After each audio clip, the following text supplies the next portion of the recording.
Abrimos, señoras y señores, la tertulia en este viernes que es 11 de marzo de 2022. Voy saludando por orden alfabético a Alejandro Abal. Buen día.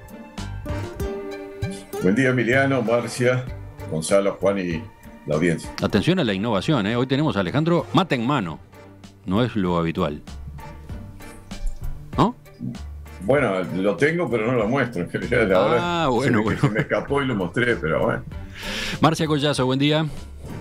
Buen día, buenos días para todos. Juan Grompone, ¿con qué bebida?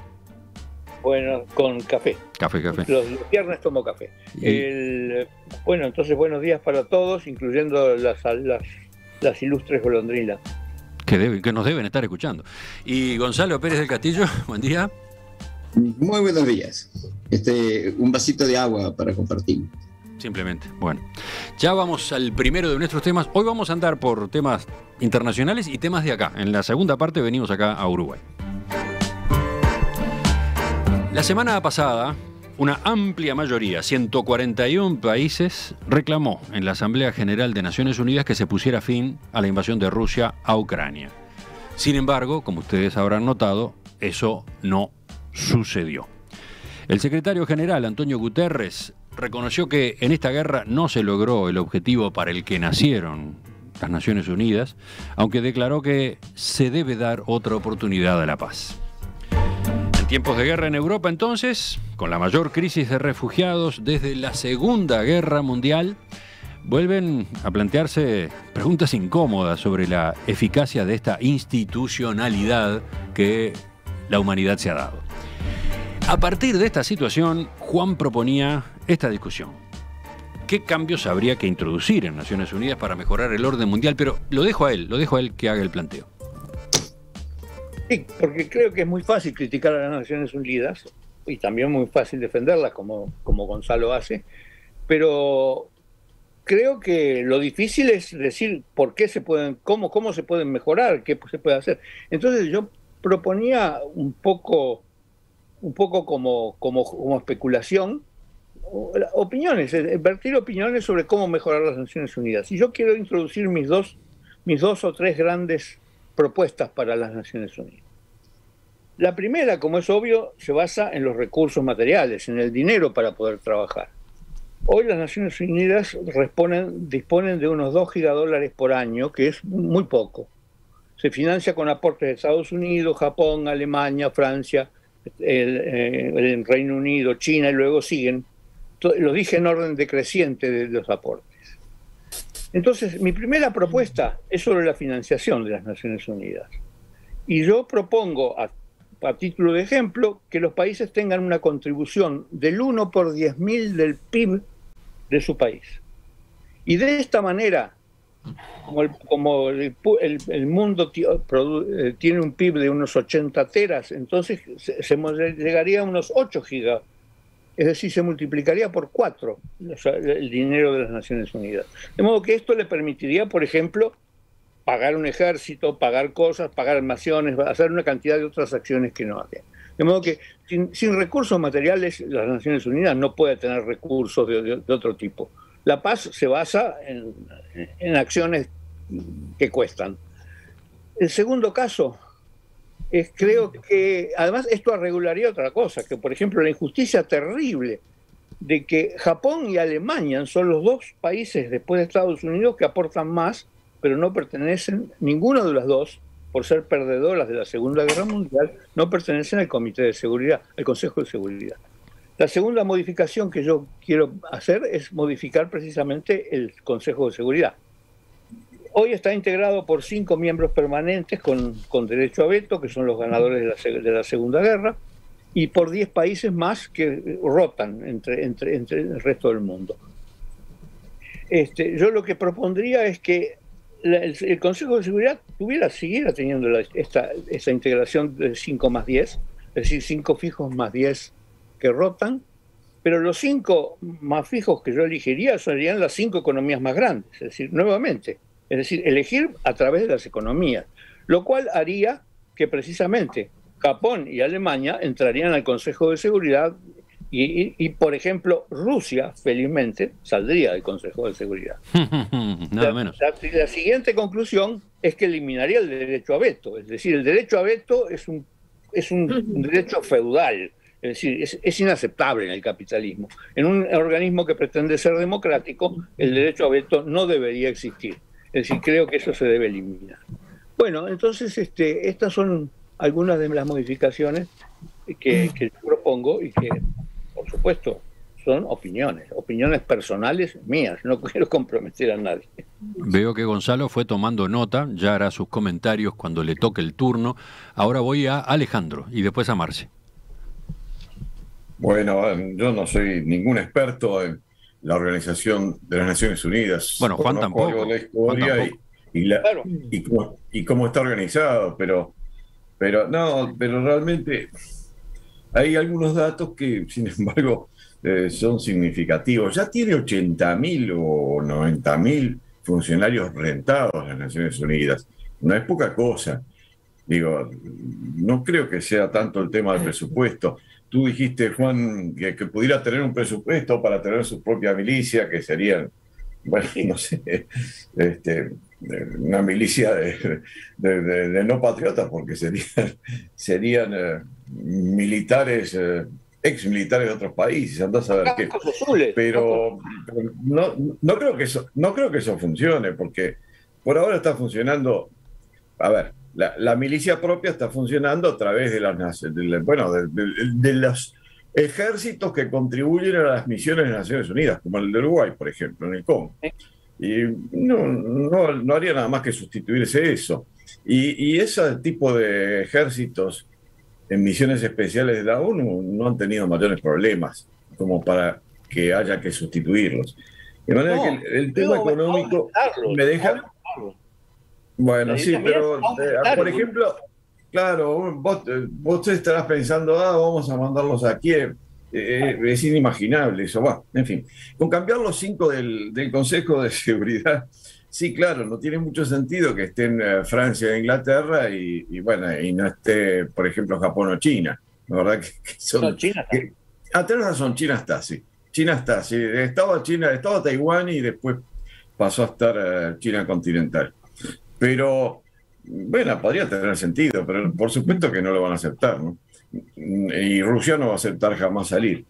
Sería directamente una sanción por lo que está haciendo.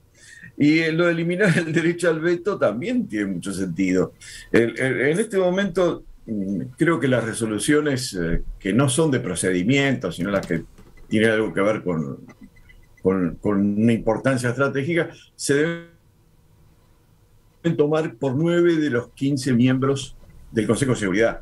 Pero entre los 9 deben estar necesariamente estos 5 que tienen lo que llamamos el derecho a veto. No tienen un derecho a veto, lo que pasa es que tienen que estar los 5. Entonces, si alguno no está entre los 9, bueno, pues ya está vetando, de hecho, la resolución del Consejo de Seguridad. Yo estoy totalmente de acuerdo, pero andá a sacarlo. No deja de ser... bueno, una mera aspiración que no tiene, con toda franqueza, hasta donde me imagino, ninguna posibilidad de ser considerada, ¿no? ¿Verdad? De manera que, Juan, lo que decís tú está muy lindo si pudiéramos jugar entre nosotros organizando las Naciones Unidas, pero no creo que ninguna de las cosas que propones pueda llegar a tener, algún andamiento. No, y realmente en lo que me es personal me he roto la cabeza pensando ayer en particular qué podría decir de cómo se podría mejorar a las Naciones Unidas, y bueno, es muy poco lo que se me ocurre, porque... ¿Te complicó la noche del jueves, Juan?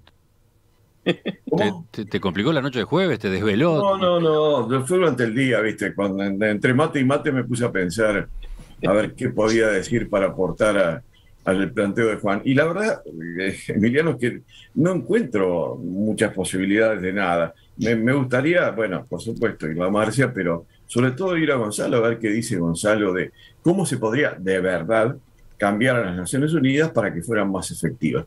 Y esto no significa, ojo, lo que digo, no significa que no reconozca la importancia que de verdad creo que tienen las Naciones Unidas.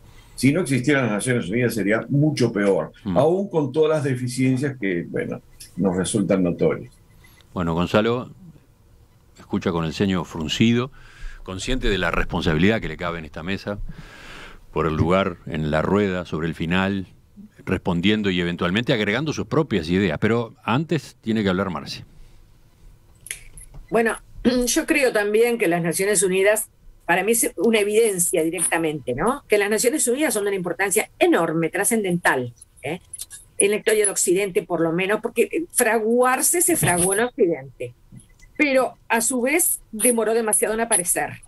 O sea, unos 20 siglos, ¿no? Desde las tradicionales raíces que tomamos para la cultura occidental, desde Grecia y Roma, unos 20 siglos es demasiado tiempo, y no por falta de cabezas, ni de buenas intenciones, ni de espíritus, sino por otras razones que conspiran y que nos llevarían a discusiones derivadas, que no es del caso, como por ejemplo preguntarse sobre, aquello que decía Hobbes, si en el estado de naturaleza el hombre es el lobo del hombre, ¿verdad?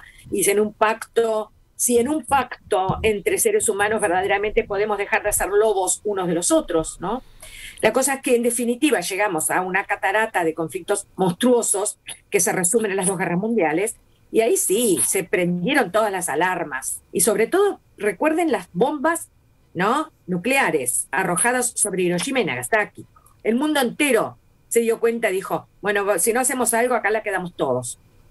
En definitiva, creo que por eso surgen las Naciones Unidas. Pero ¿por qué surgen las Naciones Unidas? Del punto de vista de los altos objetivos. Bueno, en pro de los derechos humanos. Esta es la gran palabra, en pro de los derechos humanos. Tanto para observar la situación de los derechos humanos en el mundo a nivel planetario, como para denunciar cualquier acción, ¿verdad? O cualquier situación que los amenace. Pero recordemos que las Naciones Unidas son una institución. Y yo siempre les he dicho a mis alumnos que las instituciones, no hay que olvidar que son creaciones humanas. No nacen de la naturaleza. Y como creaciones humanas que son, hay una alta cuota de responsabilidad nuestra en su funcionamiento. Y la ONU no funciona bien, la ONU es ineficiente de acuerdo a sus objetivos. Hay quienes dicen la ONU es inútil. No, yo no creo que la ONU sea inútil de ninguna manera, pero sí creo que se ve impedida, digámoslo así, de actuar de acuerdo a sus objetivos. Por lo tanto, se incurre en el seno de la ONU en una serie de contradicciones, incoherencias y, por qué no, situaciones francamente, iba a decir incómodas, ¿no? Pero se vive muchas veces un clima de una gran mentira, se vive ese clima de qué estoy haciendo acá y, en definitiva, a quién estoy sirviendo o a qué. Eso es muy malo para la humanidad en general. Entonces, yo no sé si se pueden proponer mejoras. Yo creo que cabezas muy, pero muy brillantes y muy especializadas las han propuesto y las están proponiendo en este momento. Pero yo también quiero escuchar a Gonzalo, de manera que me reservo algún otro comentario para después. Leo 2 mensajes de oyentes, 2. Nicolás dice, si no se puede mejorar Naciones Unidas, ¿para qué la tenemos? Esa es la pregunta que hace. Y casualmente, al mismo tiempo, llega este mensaje de Gustavo que dice, en este análisis falta mencionar la multiplicidad de acciones que desarrolla Naciones Unidas. Se ocupa bastante más que de la guerra o de evitar guerras o de enfrentar guerras. Es cierto, estamos quizás muy focalizados en esto, en esta situación de estos días. La ONU es algo mucho, pero mucho más abierto. ¿Por dónde vas tú, Gonzalo? No, ¿me permitís, Emiliano? Sí. Permitime un segundo, Gonzalo. Hay algo que quizás sea bueno tener presente también.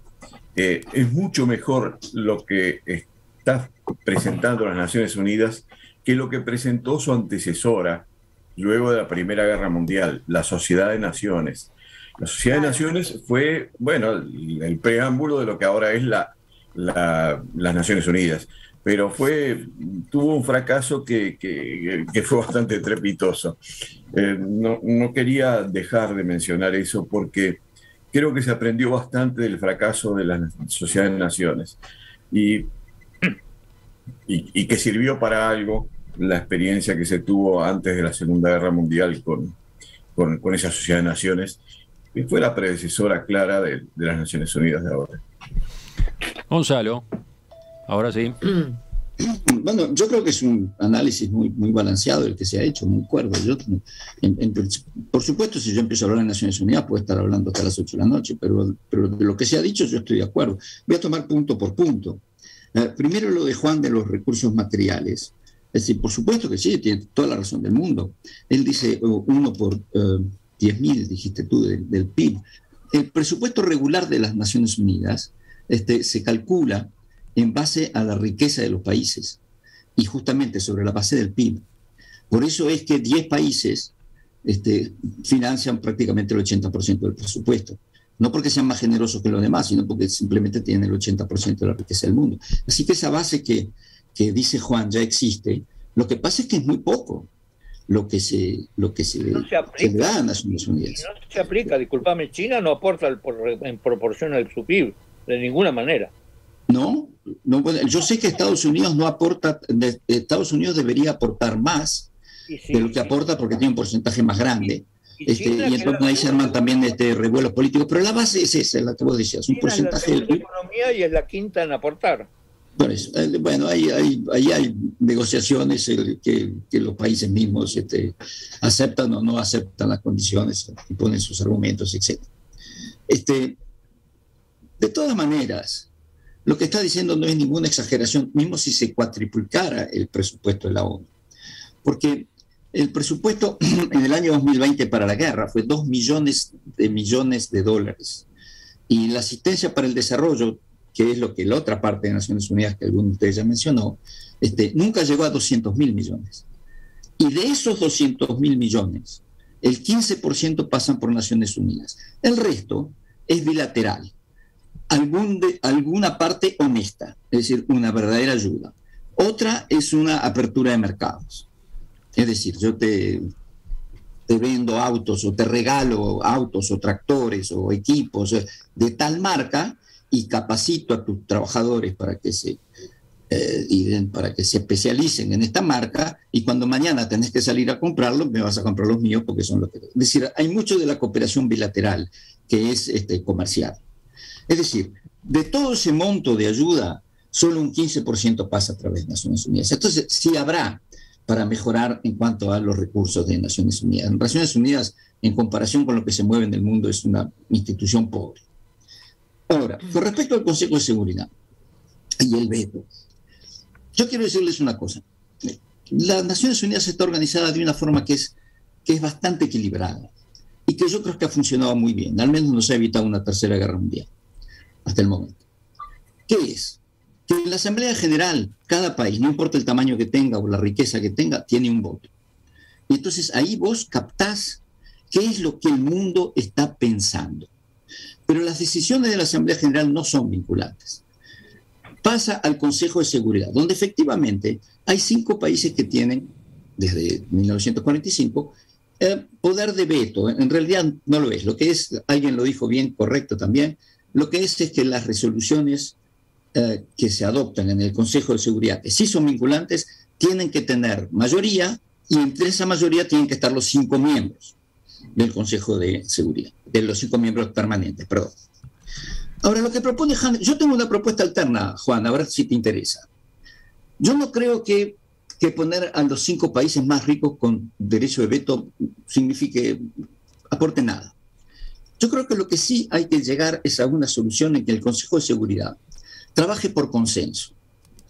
Yo diría, en todos los temas que tienen que ver con materia de ayuda civil, de ayuda para el desarrollo, por consenso, y en los temas militares, puede existir no un derecho de veto, sino que haya por lo menos 2 países que no estén de acuerdo, y en ese caso no puede pasar. Te voy a hacer la composición que yo haría del Consejo de Seguridad. Mi composición sería de unas 11 países. No países. Países habría solamente 4, que serían USA, China, Rusia y India. ¿Por qué? Porque son los países con una población enorme, países por su importancia geográfica, en población, en riqueza, combinado. Esos son los únicos 4 países que estarían siempre. Y todos los demás también estarían siempre, serían todos miembros permanentes. Pero los demás serían regionales. Unión Europea, Medio Oriente, América Latina, África al sur del Sahara y Asia. Y después, como esto no abarca todo el mundo, yo tendría un grupo de países desarrollados que acuerden estar en ese asiento permanente. Por ejemplo, Canadá, Australia, Nueva Zelanda, Japón, todos esos pues, pueden estar juntos en otro grupo, y un grupo de países en desarrollo, que son todos los países islas, los países chicos que no pertenecen a ninguna de estas regiones. Tal vez, te diría, el Caribe preferiría estar en otro grupo y no con la América Latina, porque el Caribe, inglés, holandés, francés, no se identifica necesariamente con América Latina. Es mejor Hispanoamérica que América Latina. ¿Perdón? Que es mejor Hispanoamérica que América Latina. Digo, para identificarlo. No, porque Hispanoamérica... Volvemos a discusiones de tertulias anteriores. Es Sudamérica, Gonzalo, que es lo que tú... No, Hispanoamérica excluye a Brasil. No. ¿Cómo no? Se supone que la península... No, sí, mira que sí, porque América Latina viene a ser la raíz latina europea. Sí, pero todas las islas que están allá en el Caribe no son de origen hispano, sino que son por eso digo. Bueno, hay países del Caribe que seguramente... República Dominicana... Yo no quería... La complicaste, Alejandro. Volvamos. Hispano te quedas con España y no tenés en cuenta... Bueno, con esto, Juan, tendríamos 11 miembros permanentes por región. Y te voy a decir que otra ventaja tiene esto, de que sea por región. Porque la otra cosa que en el Consejo de Seguridad no funciona es que los miembros permanentes realmente ejercen una presión sobre los demás, que muchas veces le tuercen la mano. Y ha pasado con un país, Uruguay. Estamos. Te pueden llegar a torcer la mano. Pero si vos sos el representante de una región, es mucho más difícil que las grandes potencias te puedan torcer la mano a ese representante, porque ese representante necesita rendir cuenta de su trabajo ante una región entera. Entonces, yo haría 11 miembros permanentes y, como dije antes, para todas las cuestiones de orden civil, con 9 votos sobre 11 es suficiente. Y para las cuestiones militares sí tendría que ser por consenso. Ahora, te voy a explicar una cosa más y con esto termino y seguimos la discusión, porque si no, como digo, yo sigo hablando. Lo del veto no fue una mala idea, Juan. No fue una mala idea. Porque si la Organización de las Naciones Unidas tiene en su cuarto objetivo de que va a ser un centro en donde la gente viene a discutir y armonizar sus posiciones y buscar salidas pacíficas, lo del veto ha hecho de que ha forzado esto. No lo suficiente, porque después los países se fueron y hacen lo que se les da la gana, como es el caso de Rusia ahora, o como fue el caso de Estados Unidos en Irak y en otros lugares. Los países se salen de eso. Pero funcionó muy bien lo del veto. Yo no creo que haya sido tan negativo. Creo que hoy día está obsoleto y que el Consejo de Seguridad entero tiene que cambiar. Pero lo del veto no fue malo, porque en el fondo, si suponete que mañana nosotros decimos hay que tirarle una bomba al señor Kim Jong-un de Corea del Norte porque nos tiene hartos, hay dos posibilidades: que pase por el Consejo de Seguridad, Estados Unidos le tira la bomba y después China tira otra bomba, anda a saber dónde. No es una mejor solución. Es mejor que China vete y diga, no le tires una bomba a Corea del Norte porque yo reacciono. Y entonces volvemos a la mesa y, como dice el perro de don Inodoro Pereira, negociemos, don Inodoro, es mucho mejor que tirar una bomba atómica. Entonces, lo del veto de alguna forma funcionó. Ahora, yo creo que hay una composición distinta. Yo creo que tenemos que buscar ahora otros tipos de consenso, sobre todo para todo lo que tiene que ver con la ayuda para el desarrollo. Que ahí hay miles de temas, ambientales, miles de temas que tenemos que encarar, y los tenemos que encarar todos juntos. Entonces, ahí yo creo que debería trabajarse por consenso. En los OMC se trabajaba por consenso, y hasta que funcionó bien. Es decir, que es posible. Bueno, tenemos un espectro interesante de ideas, de propuestas, ya incluso discusión. Vamos a ir dando la vuelta. Juan, tú que tuviste la iniciativa, ¿qué decís de lo que rindió? Bien, yo creo que lo de mejorar el veto, es decir, de que decir que de los 5 tiene que haber 2 votos, es una manera de aflojar el peso del veto. Me parece aceptable, especialmente si no estuviera Rusia, según mi propuesta. Ahora, lo que no me gusta de la propuesta de Gonzalo es que él establece una distribución inamovible de alguna manera, porque es geográfica o por conceptos que describen al mundo de hoy, pero el mundo cambia. Por eso yo creo que, parafraseando al griego, la economía es la medida de todas las cosas, ¿no? Entonces, ahora, en cuanto a que el veto funcionó, yo tengo mis dudas, porque en realidad en el juego ese, Estados Unidos amenaza con tirar la bomba y China le dice, si vos tirás la bomba yo también la tiro, ahí quedaría el pacto, es decir, se resolvería en el Consejo de Seguridad sin necesidad del veto, es decir, porque nadie es loco, ¿no? Es decir, que de modo que simplemente porque yo tiro la bomba, yo veto, es exactamente lo mismo que una negociación, pero una negociación de brutos, no de sensatos. ¿Quién sigue? Forzó esa negociación, Juan, justamente. El hecho de que tengas esa instancia ayudó a que cuando hubieron problemas muy álgidos se volviera el Consejo de Seguridad y todo. Ahora, francamente, yo estoy tan desilusionado como ustedes de las Naciones Unidas, sobre todo en este asunto de Ucrania de ahora. Te das cuenta de que la organización, vean, no tiene la fuerza para poder parar un acto demencial como este. Es decir, no tuvo la fuerza tampoco para que esto no se produjera, porque esto se viene anunciando desde hace mucho tiempo, desde que la OTAN empezó a invadir y a militarizar países que antes eran del Pacto de Varsovia. Y esto se podría haber arreglado antes de llegar a Ucrania. Pero bueno. También hay problemas de liderazgo, ¿no? También hay problemas de liderazgo. Igual que en los países de la Unión Europea, de eso se ha hablado mucho estos días. Bueno, resulta que la ONU los tiene. Lo digo pensando en aquella iniciativa que tú mismo lanzaste, Gonzalo, ¿no?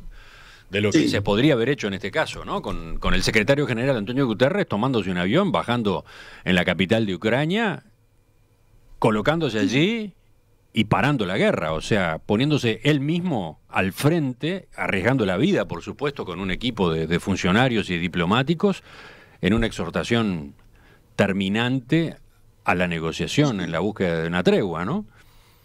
Y eso no lo estamos viendo. Un gesto de ese estilo, un golpe de timón como le devolvería fe a los funcionarios, le devolvería fe a la organización, a la gente como ustedes, que la ven desde afuera. Si sucedieran gestos como esos, a mí me parece que la gente volvería a creer.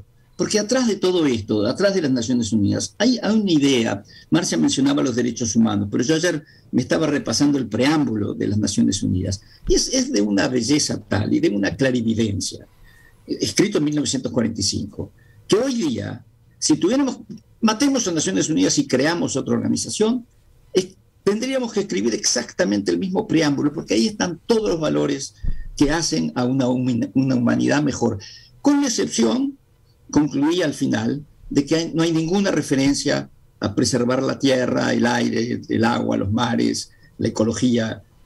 No hay ninguna referencia a eso. Es que esas son discusiones que vinieron después, ¿no? Son de los años 60, 70, ¿no? De los años 70. Pero todas las demás, mire, si ustedes tuvieran un minuto, se las leería, porque realmente es insuperable. Los valores que están ahí son insuperables. Marcia. Y sobre eso se creó una organización que después las mismas personas que participaron se encargaron de desacreditarla, no dándole dinero, no dándole recursos, contradiciendo los valores. Pero los valores están ahí, son fantásticos. Marcia, capaz que cerramos contigo. A ver, Juan, primero, a ver, ¿qué, Juan, decías? Creo que ese documento lo escribió Eleanor Roosevelt. Bueno, hay varias teorías. La Carta de San Francisco, decís tú. Dicen que antes se escribieron entre Churchill, Roosevelt, Marshall y otra persona más, que a bordo de un buque, y que era una declaración anterior y que se tomó de ahí. Pero sin duda Roosevelt tuvo una parte muy importante. Marcia, muy importante. Ahora sí. Bueno, yo creo que en definitiva estamos girando siempre en torno a los territorios, ¿verdad? De la teoría, que puede ser espléndida y bellísima, y de la fatal práctica que viene después. ¿Qué rescato de la ONU? ¿Qué es lo que yo, en lo personal, rescato de la ONU? La voluntad de un pacto, bueno, si ustedes quieren, universal, a escala mundial. Eso es importantísimo y no se había logrado nunca antes. Por lo tanto, lo rescato. Ahora, que nos rasguemos las vestiduras solo por un determinado conflicto y no veamos otros y no condenemos otros, aunque no estén ocurriendo en este momento, es más de lo mismo. Es decir, la ONU en la práctica se ha convertido en un organismo inoperante y todos deberíamos revisar eso de cara a lo que yo llamaría la ciudadanía universal. Así como me parece que los seres humanos trascendemos las instituciones porque somos en definitiva el material del cual se compone toda institución, así también me parece que deberíamos hacer un uso, dice Juan, el de los recursos, estoy muy de acuerdo, pero en definitiva, Juan, por más que vos vuelvas multimillonaria a la ONU, si después no hay una voluntad política de acompañar y de poner el dinero para lo que deberíamos poner el dinero, todo va a quedar en letra muerta. Yo, en cambio, apelaría a una investigación a fondo del fenómeno, que lo mismo creo que algunos lo están haciendo en este momento, en la ONU. Una investigación a fondo del fenómeno a través del inmenso material de trabajo que nos dan las redes sociales y las plataformas digitales. Es un mundo y un material que con el que nunca contamos antes como humanidad. Hoy lo tenemos. Bueno, aprovechémoslo de una manera científica, metódica, para investigar un poco a fondo. Ahora, vuelvo a lo mismo, ¿verdad? Aquí creo que el más terrible obstáculo a la acción de la ONU sigue siendo la soberanía territorial de los estados, la pretensión de soberanía territorial de los estados. Llamémosle como queramos, mercados, avance político, en fin. Y en ese sentido quiero decir algo que me pareció interesantísimo, porque por supuesto la ONU reconoce la soberanía de los estados. Y les digo más, la resolución 46/182 dice: deberán respetarse plenamente la soberanía, la integridad territorial y la unidad nacional de los estados. Pero a su vez tenemos que intervenir. Entonces, ¿qué hacemos? Y ahí está el concepto que a mí me pareció maravilloso, que aparece en el año 2000. Proteger en lugar de intervenir. Cambiaron el verbo.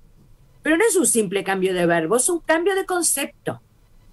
Es decir, ya no estamos hablando de intervenir, estamos hablando de la responsabilidad de proteger. Gracias, Juan, por la propuesta. Creo que ha servido para esta discusión, para que junto con los oyentes pensáramos en qué se puede cambiar, por dónde puede ir una reforma de las Naciones Unidas para convertirla en una herramienta más efectiva ante situaciones como esta que estamos viviendo. Por supuesto, no estamos arreglando el asunto acá, en este micrófono, en este momento. Lo retomamos en otras oportunidades.